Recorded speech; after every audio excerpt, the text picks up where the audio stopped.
Bom, alguns avisos antes do vídeo começar. Esse vídeo aqui vai ser feito mais ou menos no mesmo estilo do que eu tinha feito do vídeo de Tokyo Ghoul há bastante tempo atrás. Porque eu terminei de ler uma parte de Bleach e eu queria comentar um pouco sobre essa parte que eu li, né? O segundo aviso é justamente sobre isso. Esse vídeo aqui eu vou comentar dos acontecimentos desde o começo do mangá até ali o final da luta do Aizen, a derrota do Aizen, né? Porque de resto eu não li o resto. Eu sei o que acontece na maior parte dos eventos, mas eu não li nem o arco dos Fullbringers, nem a guerra final ali de Bleach. E também eu queria falar que esse vídeo não tem roteiro, eu não fiz nenhum roteiro para esse vídeo diferente do que eu faço com os outros, porque aqui eu quero dar só uma comentada, só uma conversada básica com vocês, não quero tornar nada muito complexo. Então, fiz esse vídeo aqui para conversar um pouco, falar um pouco sobre o que eu achei desses primeiros capítulos de Bleach que eu li. Então é isso, bora pro vídeo. Bom, há uns meses atrás eu resolvi que eu ia começar a ler Bleach, né? Porque eu sempre convivi num ambiente onde Bleach foi muito presente, porque o meu irmão sempre foi muito fã de Bleach, meu irmão mais velho. E ele sempre ficou falando, cara, você tem que ler Bleach, você tem que ver Bleach, assiste Bleach, não sei o que. E aí esse ano eu finalmente resolvi começar a ler o mangá, né? E eu gostaria de falar um pouco sobre o que eu achei do mangá de Bleach. Bom, eu queria começar falando, já dando a minha opinião, que eu gostei, cara. Eu gostei muito de Bleach. Bleach é muito bom. É um dos melhores mangás que eu já li. Não li inteiro ainda, né? Mas o que eu li já me cativou bastante. É uma história que é absurdamente incrível. Os personagens são bons, os momentos são bons. A construção da história é maravilhosa. E aqui a gente vai falar um pouco sobre o que eu achei disso, né? Eu vou dividir esse vídeo em 3 partes. Eu vou falar primeiro sobre alguns pontos principais que eu gostaria de comentar, alguns pontos negativos que eu achei em Bleach e outros pontos positivos que eu realmente gostei muito em Bleach. Então vamos começar falando de pontos principais, cara. O primeiro ponto que eu gostaria de ressaltar aqui sobre a história é que ela é muito bem construída, no sentido de que cada acontecimento dentro do mangá é construído de uma forma que te convence de uma maneira muito legal, muito cativante. Por exemplo, todo o plot do Aizen com a Soul Society lá no arco dele é um plot muito bom. Porque mesmo eu que já sabia que aquele plot ia acontecer, quando li, a maneira que foi construída aquilo foi simplesmente genial, cara. Desde o começo, com a apresentação do Gin, com o mangá te induzindo a pensar que ele obviamente é o traidor da Soul Society, com depois a gente tendo a revelação de que era o próprio Aizen que estava traindo. Cara, tudo isso foi muito bem feito. Muito bem feito mesmo. Agora, aonde brilhou de verdade pra mim foi na sutileza e nos simbolismos. Até agora eu não falei tanto do Ichigo, mas a história de Bleach é uma história sobre o Ichigo acima de tudo, né? Sobre o protagonista. A história de Bleach é muito sobre como o Ichigo interage com o mundo, mais do que sobre qualquer coisa. A história é sobre o desenvolvimento emocional e mental do Ichigo e sobre como ele vai interagir com todo esse universo de Shinigamis, Hollows e etc. A questão é que a sutileza que eu falo é que o Ichigo é um personagem que eu vejo muita gente falando que ele é um protagonista ruim, ou que ele é um protagonista fraco perto de outros, fraco no sentido de carisma, né? Mas é totalmente o contrário. Quando você lê o mangá, você entende exatamente do que eu tô falando. Cara, o Ichigo é um personagem incrível. Ele é um personagem que você acompanha todo o desenvolvimento dele e todo o autodescobrimento dele, que é o tema central, de uma maneira muito boa. E principalmente o que eu tava falando sobre simbolismo. Os simbolismos em Bleach são uma parte muito importante para você entender muita coisa sobre os personagens. Porque os simbolismos são justamente o que é representado nos poderes deles. Por exemplo, toda a questão de Shinigami e Hollow do Ichigo representar o lado selvagem, o lado violento, o lado que o Ichigo quer esconder, só que ele não consegue porque aquilo ali faz parte dele, querendo ele ou não. Então o arco do Recomundo, quando eles invadem lá pra salvar a Orihime, é muito sobre o Ichigo também. Sobre esse lado selvagem dele, tendo que se aceitar da forma que ele realmente é. Eu vou falar disso mais pra frente, porque eu tenho uma seção do vídeo só dedicada ao desenvolvimento do Ichigo. Mas você percebe como o simbolismo tá presente em muita coisa, tanto nos poderes dos personagens. Pô, o nome de poderes como o Shikai Bankai dos personagens fala muito sobre eles, o próprio visual, a habilidade, porque em Bleach funciona os poderes de Shikai Bankai dos Shinigamis, tá diretamente relacionado à personalidade e à pessoa que eles são, né? Então, com eles tendo algum tipo de... com eles tendo esses simbolismos nos poderes deles, você consegue acompanhar exatamente o desenvolvimento e que tipo de pessoa é aquele personagem só pela demonstração do poder deles, o que é uma coisa que eu noto que muita gente ignora em prol de discutir power scaling dos personagens, o que eu acho que é um erro tremendo. Eu acho que Bleach não é a melhor obra para você discutir power scaling, porque Bleach é uma obra muito mais concentrada em desenvolvimento da trama e dos temas que ela apresenta do que de fato em fazer uma escala de poder completamente coerente. Tipo, é muito mais focada na história em si do que na luta. Inclusive eu acho isso um ponto muito positivo, porque se tem uma coisa que eu percebi que o Kubo sabe fazer é história, cara. Sem dúvida. Além de que o que eu falei sobre a sutileza se refere ao quê? Se refere que nem sempre Bleach vai gritar as coisas na sua cara. Bleach é um mangá que apresenta as coisas de uma forma que você precisa interpretar e tirar as suas próprias conclusões acerca do que está sendo falado. O Ichigo passa a maior parte ali do arco desde o começo ali do arco da invasão dos Arrancars até o final da luta contra o Aizen, ele passa extremamente deprimido. Mas ele não necessariamente vai falar isso pra você. Por quê? Porque também faz parte do personagem do Ichigo. Ele não quer sair dividindo os sentimentos dele com o mundo, cara. Isso, inclusive, é uma característica extremamente humana pro personagem, que eu achei uma qualidade muito boa pro mangá. Porque o Ichigo é um personagem que as pessoas ao redor dele não necessariamente percebem o que ele está passando. E ele é um cara que tem muita coisa na cabeça, tanto pela questão da mãe dele, quanto por todas as coisas que estão acontecendo na vida dele agora, né? Os amigos dele passando perigo, tipo, regularmente. E ele é uma pessoa que gosta de proteger os outros, que quer proteger os outros porque ele não enxerga o valor em si mesmo e acha que ele só serve pra proteger as pessoas que estão ao redor dele. Então, cara, todos esses momentos do Ichigo são extremamente sutis. Não são gritados pra você, não são falando que o Ichigo não tá gritando, eu estou triste, eu estou passando por muita coisa, não. Ele trabalha mostrando lentamente, principalmente por meio das expressões dos personagens e dos gestos que eles fazem, que olha, o Ichigo não está se sentindo tão bem. Ou outras cenas mesmo que a gente pode compreender outros personagens só por meio de demonstrações por atos, por diálogos e por expressões faciais. Um outro personagem que tem muito disso é o Byakuya. O Byakuya é um personagem que você demora pra compreender, mas quando você compreende ele, ele se torna um dos melhores personagens, por toda a questão do orgulho, da arrogância, que depois são um pouco mais destrinchadas, é um sentimento muito mais complexo do que parece no começo, né? Então, eu gosto muito disso. Bleach é uma obra bem sutil. E é uma sutileza que eu sinto que falta em muita coisa, sabe? Porque tem certos elementos de uma história que ficam mais poéticos, ficam mais polidos, se você não gritar eles pro leitor.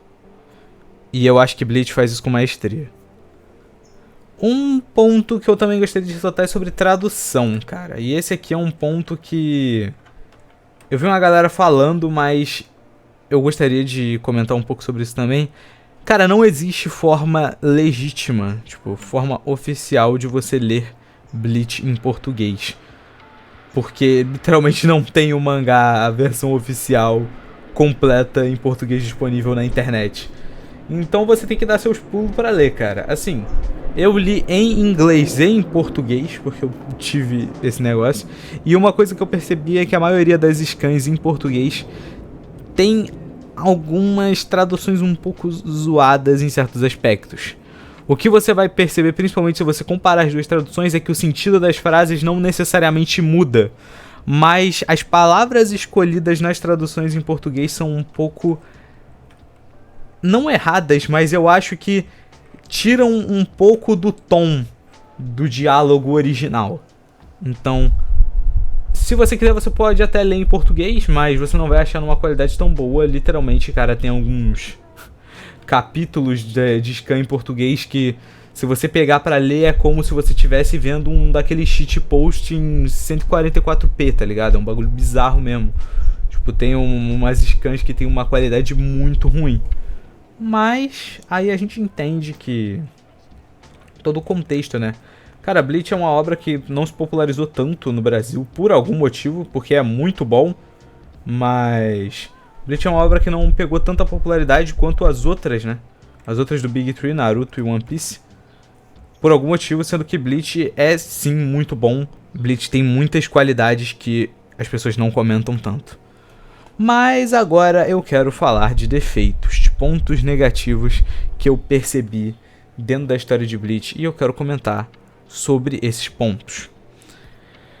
Bom, o primeiro deles eu vou dar uma contextualizada rápida, obviamente, sobre os espadas, né? O que tem os espadas? Os espadas são lá o grupo de elite dos arrancas, né? Dos Hollows. Eles são numerados de 1 a 10 e com o poder deles sendo representado por isso, né? Sendo o 1 o mais forte de todos os espadas. Eu gosto de como essa construção dos espadas é feita, por quê? Porque ao mesmo tempo que isso já constrói ali um nível de força dos adversários dos protagonistas, né?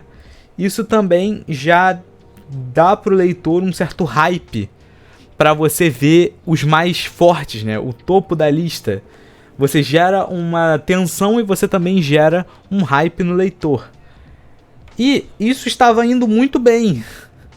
Até que no arco da Guerra de Karakura, o Kubo me puxa o plot twist mais insano, no mau sentido, que eu já vi.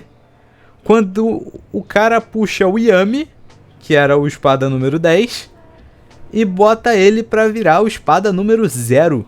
Do nada. Do nada. O Yami era um personagem que não tinha nenhuma, tipo, quase praticamente nenhuma relevância até o momento dentro da história. Ele serviu lá pra lutar contra o Ichigo na invasão dos Arrancas. O Ichigo começa perdendo, porque ele, não porque ele era mais fraco do que o Yami, mas porque ele tava com várias questões na cabeça dele por causa dos poderes de Hollow e tal. Ele acabou se desconcentrando e não conseguindo focar na luta, e por isso ele começou a tomar uma surra do Yami. Só por causa disso. Depois disso, o Yami simplesmente desaparece da trama por uma caralhada de capítulo. Tipo, é muito tempo mesmo que o Yami fica sem aparecer. E quando os personagens estão indo lá pra Karakura, pra ter todo o conflito, o Yami volta pra segurar os caras no Recomundo. E aí ele aparece, usa a Resurrection, e a gente descobre que, na verdade, ele era o espada número 0, e ele era muito poderoso. E aí ele morre off-screen, porque ele não tinha mais nenhum papel na trama, além de ser essa parede pra prender aqueles personagens no Recomundo. Cara, esse momento é tão ruim que eu fico triste. Porque o Yami é um personagem que ele não aparecia, entende? Então, querer botar agora, a essa altura do campeonato, que ele era o espada número 0, pra mim é um erro tremendo, assim, tipo. Porque isso, além de descredibilizar o top 3 dos espadas, que era quem tava que era tipo assim, o que todo mundo tava ansioso pra ver, você também tenta dar ali uma relevância pro personagem, mas fica tudo no quase, sabe? Ele aparece, vai ter a luta dele. Ele não faz nada e morre. Tipo, é bem broxante mesmo essa parte do Yami. Ele tem até ali um certo negocinho dele, né? Tipo, um simbolismozinho de que eu falei sobre toda a questão do poema e com o negócio lá do cachorro. Mas eu acho que essa parte ficou tão implícita que é impossível a maioria das pessoas pegar essa parte, entende? Ficou tão sutil que a própria sutileza do mangá, que é um ponto positivo, virou contra ele nessa parte. Porque acaba que o Yami morre sem o leitor dar nem uma bola pra ele. Ele não tem literalmente nada pra acrescentar desse tipo. Mas bem, eu creio que os 3 erros, na verdade, os 3 defeitos que eu percebi em Bleach nessa parte, vêm da mesma coisa. Que é que eu sinto que o segundo defeito que eu percebi é que o ritmo da Guerra de Karakura, né, dessa parte final que eu li, é muito estranho. E eu acho que isso tem a ver com o editor. Porque o ritmo dessa parte é muito inconsistente. No sentido de que você está lá lendo, está acontecendo uma luta. Essa luta tá mega arrastada. Aí ela acaba, começa a próxima, e o começo da luta é ótimo, o começo da próxima luta é ótimo, o meio é mais ou menos e o final também é ótimo. Porque você percebe que o meio da luta foi comido, foi cortado pra o ritmo ficar mais acelerado nessa parte. E, cara, eu não tô brincando, se você ler esse arco, você vai entender exatamente do que eu tô falando. Toda a progressão da Guerra de Karakura acontece dessa forma. Você tem lutas que são extremamente rápidas, lutas que são extremamente lentas, e parece que elas foram alongadas ou cortadas de maneira bem artificial. Não parece que esse foi o planejamento original. Até porque se você pegar as lutas da Soul Society e do Recomundo, você vai ver que todas elas têm durações ali meio parecidas. Porque o Kubo sempre sabe muito bem como estruturar, tipo, no sentido de que a luta sempre dura exatamente o que ela precisa durar. Mas na Guerra de Karakura parece que não é isso. Parece que tem lutas que deveriam ser mais longas e outras que deveriam ser mais curtas. Mas elas seguem justamente o padrão contrário. O que é um problema, cara, porque tem muitos personagens que não são explorados tanto quanto poderiam durante a Guerra de Karakura por causa disso, cara. Eu acho que o maior exemplo é com o top 3 dos espadas. Porque mesmo eles tendo ali o seu destaque, tendo momentos legais ali, eles acabam sendo bem subutilizados até certo ponto, porque os momentos deles são muito rápidos. E eu acho que o Stark, que por sinal é o meu espada favorito, talvez seja o personagem que mais sofreu com isso dentro dessa guerra, porque você tem ali a luta dele que estava acontecendo com o Love e o Rose.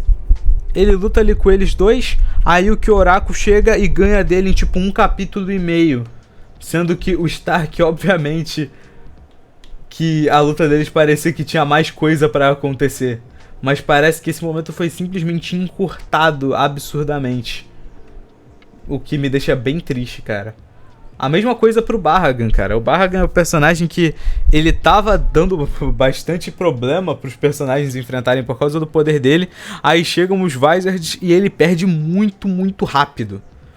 É tipo muito estranho o momento da derrota do Bahagan e do Stark, porque acontece muito rápido, é muito veloz, tipo, piscou, acabou a luta deles dois. Você nem vê acontecendo. Então, eu acho que esse é um dos problemas. E eu acho que o terceiro ponto, que eu acabei de falar, né, que é a subutilização de personagem, que eu acho que é um defeito, mas eu creio que faz parte da proposta ao mesmo tempo, porque, como eu falei, a proposta do mangá é o Ichigo, é o desenvolvimento do Ichigo e como ele interage com o mundo. Não necessariamente esses outros personagens precisam ter tanto foco, mas eles são personagens tão bons que você quer que eles tenham muito foco. Então acaba ficando meio chato isso, mas eu creio que até faz um pouco parte da proposta, como eu falei anteriormente. Mas eu acho que de pontos negativos eu acho que é isso. Agora, pontos positivos, pontos que eu quero frisar como pontos incríveis que eu achei dentro de Bleach. O primeiro deles é o desenvolvimento do Ichigo, cara. O desenvolvimento do Ichigo, eu já tinha dado uma pincelada nele antes, mas eu acho que cabe até um vídeo próprio só sobre o desenvolvimento do Ichigo. Porque ele é um personagem que é até que bem complexo, cara. E você tem muitas cenas em que você consegue acompanhar esse desenvolvimento do Ichigo na prática. Algumas cenas que eu gostaria de citar que tem isso é, por exemplo, todo o desenvolvimento dele com a mãe dele, com o Hollow que matou a mãe dele no começo da história. Mesmo que o começo de Bleach seja um pouco lento, acho que até um pouco chato na minha visão, ele serve muito bem para apresentar todos os conceitos necessários para você entender a trama. E um desses momentos é todo o desenvolvimento do Ichigo envolvendo a morte da mãe dele, cara. Do Ichigo se culpar sobre o que tinha acontecido e todo o simbolismo que a gente tem com a chuva, né? Com o Zangetsu falando sobre como a chuva afetava ele. E o Zangetsu é literalmente o espírito, né? Faz parte do emocional do Ichigo, né? Então, você tem literalmente o Zangetsu falando sobre a chuva. E o simbolismo da chuva é justamente esses tempos de tristeza, né? Esses tempos ruins. E o Zangetsu justamente fala pro Ichigo que se o Ichigo permitir que ele ajude ele, eles vão poder fazer com que a chuva pare. Porque assim o Ichigo vai ter poder o suficiente para derrotar qualquer inimigo que ameace as pessoas que o Ichigo ama. Então você tem esse momento que o Zangetsu fala sobre a chuva, que é um dos momentos que eu acho mais bonitos, mais simbólicos dentro de Bleach, além de muitas outras coisas. Você tem esse simbolismo do Ichigo com o Zangetsu, e você também tem toda a questão do Ichigo com o Hollow. Por quê? Porque, cara, o Ichigo, ele é um personagem, principalmente no Roecomundo a gente percebe isso, né? No arco do Roecomundo. Que o Ichigo também tem um lado selvagem, assim como toda pessoa, né, cara? Também tem um lado mais violento. E no Ichigo é justamente representado o gosto pela luta, né? O Ichigo gosta de lutar e não admite isso. O Green Joe fala isso durante a luta deles no Roecomundo. E a parte Hollow do Ichigo representa justamente isso. O lado selvagem, o lado agressivo, o lado que gosta de lutar, que gosta de ir de cabeça nos problemas, não só para proteger, mas porque ele se interessa pela luta também. E eu gosto de como o Ichigo tenta suprimir esse lado dele o máximo que ele consegue. Ele tenta o tempo todo, desde que ele volta lá da Soul Society, quando ele usa a máscara contra o Byakuya pela primeira vez. E você vai acompanhando que o Ichigo fica o tempo todo negando a si mesmo que ele tem um problema. Ele fica negando, ele fica falando que ele vai resolver sozinho, que ele consegue resolver essa situação. E o papel dos Vizards, e principalmente do Shinji nessa parte da história, é virar pra ele e falar que ele não tem como resolver esse problema sozinho. Então quando ele finalmente aceita a ajuda dos Vizards, depois de ter tomado toda a surra pro Green Joe, pro Yami e todos os acontecimentos da invasão dos Arrancars, quando ele vai pro Roecomundo, esse problema meio que foi resolvido, mas não foi resolvido. Porque o arco do Roecomundo é justamente sobre a queda do Ichigo sendo lentamente consumido pelo Hollow. O Ichigo vai pro Roecomundo e em cada luta que ele vai passando, ele vai sendo cada vez mais consumido pelos poderes de Hollow, ou seja, pelo seu lado selvagem, até o ponto aonde ele usa a forma do Vasto Lord contra o Kyoha, que é o momento em que isso atingiu o ápice dentro dele, né? O momento onde o Hollow, ou seja, a selvageria do Ichigo, a agressividade, tomou conta dele completamente. E eu gosto muito de como a forma que ele derrota o Aizen é justamente unificando todos esses aspectos.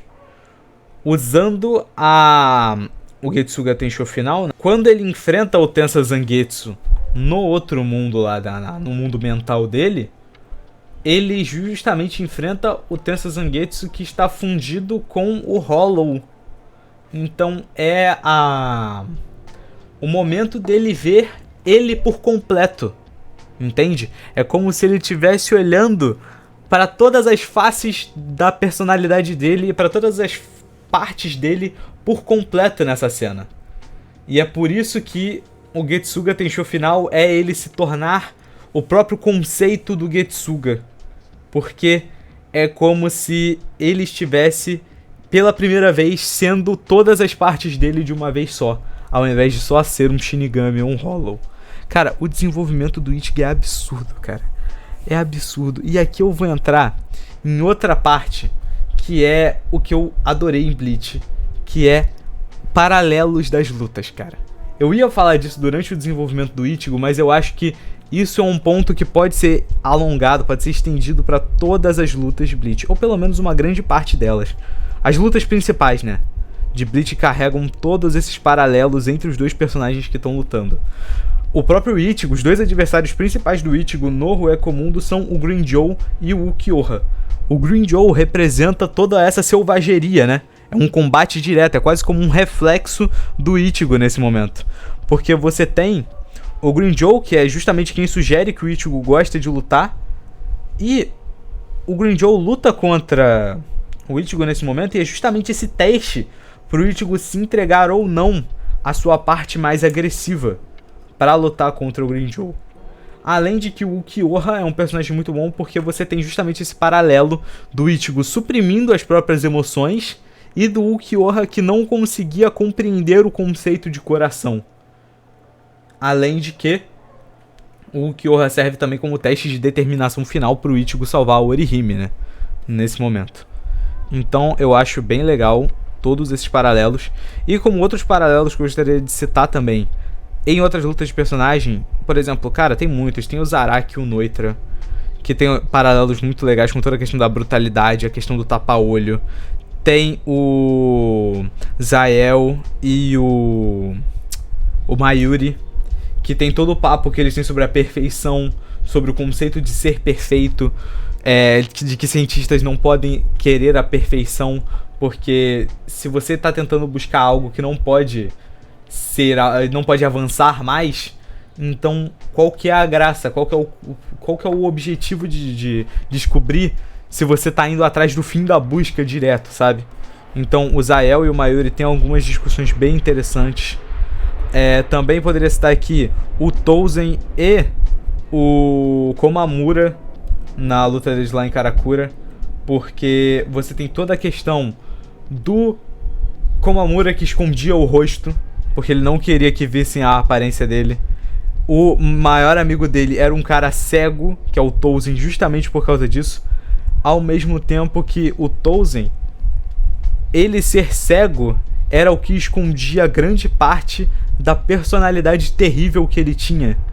Porque quando ele passa a enxergar, a primeira coisa que ele faz é ofender o Komamura, que era o cara que estava apoiando ele o tempo todo antes, o cara que era basicamente o melhor amigo dele ali dentro da Soul Society. Então, e todo o simbolismo do que fez o Touzen perder. Tipo assim, o Touzen perdeu. Eu tô me empolgando, gente, porque eu gostei muito disso. Eu adorei, eu acho que esse momento do Touzen e do Komamura, inclusive, é o meu favorito de Bleach até o momento. O Touzen perdeu pro Komamura porque ele passou a enxergar.